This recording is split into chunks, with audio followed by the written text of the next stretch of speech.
శుభమే పలకాలి.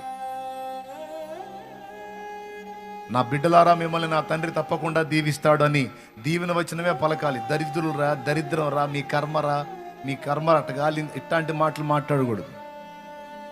నా బిడ్డలారా మిమ్మల్ని నా తండ్రి దీవిస్తాడు, ఎందుకంటే నేను ప్రార్థన చేస్తున్నాను. నా తండ్రి మిమ్మల్ని హెచ్చిస్తాడు, మిమ్మల్ని ఆశీర్వదిస్తాడు, 10 మందికి దీవెనకరంగా మిమ్మల్ని ఉంచుతాడు. నా దేవుడు మిమ్మల్ని వదలడో. నీ పిల్లలు వింటుండగా ఈ మాటలు మాట్లాడాలి,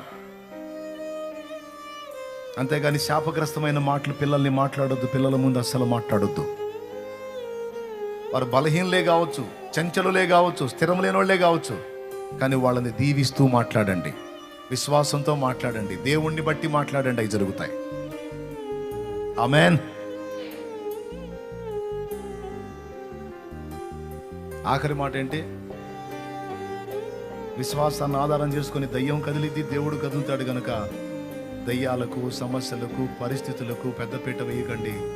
అవన్నీ కింద, దేవుడు పైన. అన్ని నామముల కంటే పైనామం, అన్నిటికీ పైన ఉన్నవాడు ఆయన. సమస్తము ఆయన కాళ్ళ కింద ఉన్నాయి. కాబట్టి ఆయనకి మించి దేన్ని గొప్పగా ఊహించొద్దు. సమస్యల్ని గొప్పగా ఊహించి గందరగోళం అయ్యావా, ఇంకా ఎక్కువ అవుతాయి. రోగాన్ని గొప్పగా ఊహించుకొని గందరగోళం అయ్యావా, 2వ స్టేజిలో ఉన్నది 4వ స్టేజీకి పోయింది. అర్థమైందా? మొదటి స్టేజిలో ఉన్నది 4వ స్టేజీకి పోయింది.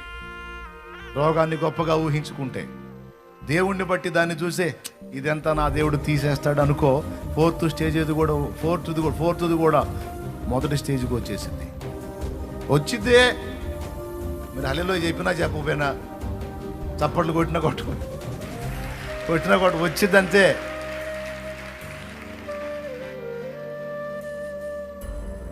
నీ పరిస్థితుల్ని నువ్వు గొప్పగా ఊహించొద్దు. నీకు చుట్టుముట్టిన పరిస్థితులను బట్టి నవ్వుకో, నువ్వు దేవునికి వెళ్ళి చూస్తూ.